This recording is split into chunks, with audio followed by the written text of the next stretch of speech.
ગુજરાત બાર કાઉન્સિલની ચૂંટણીનું ઉત્સાહપૂર્ણ માહોલમાં મતદાન યોજાયું હતું.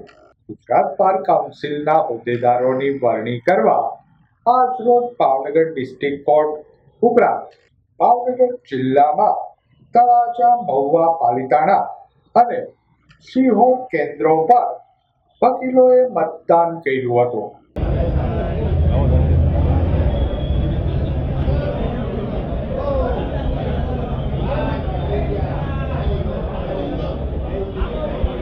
બાર કાઉન્સિલની ચૂંટણીમાં ભાવનગર જિલ્લાના 1480 જેટલા વકીલ મતદારો પોતાના મતાધિકારનો પ્રયોગ કરશે. ગુજરાત બાર કાઉન્સિલમાં ભાવનગરમાંથી અનિરુદ્ધસિંહ ઝાલા અને હિરેન જાનીએ પોતાની ઉમેદવારી નોંધાવી છે. બાર કાઉન્સિલ ઓફ ગુજરાતની 23 બેઠકો માટે 99 ઉમેદવારો વચ્ચે ચૂંટણી જંગ ખેલાઈ રહ્યો છે.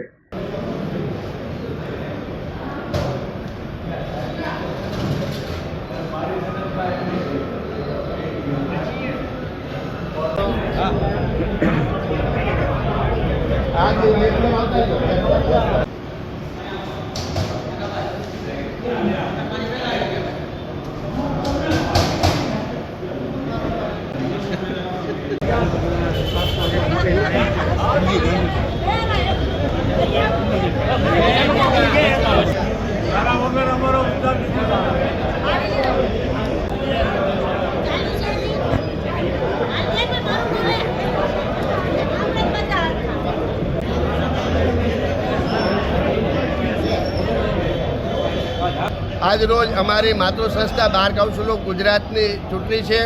દર 5 વર્ષે ચૂંટણી આવે છે. મેં અગાઉ પણ 2 ટર્મ ચૂંટણી લડેલો છું અને ત્રીજી વાર મેં ઉમેદવારી નોંધાવેલ છે. મારો ક્રમ નંબર 99 આવેલ છે અને સારા ગુજરાતની અંદર અંદાજે જ્યારે 1.5 લાખ જેટલા વકીલો છે, એમાંથી 78,000 મતદારો છે.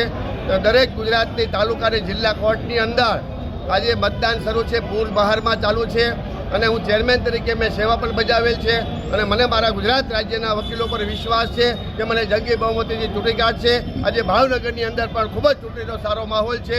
તમામ કોર્ટ કાર્યવાહીથી વકીલો અત્યારે અલિપ્ત રહ્યા છે અને માતૃ સંસ્થાનું ઋણ ચૂકવવા માટે થઈને બધાએ બહાર ગામથી પણ આ બધા વકીલ સાહેબો પધાર્યા છે.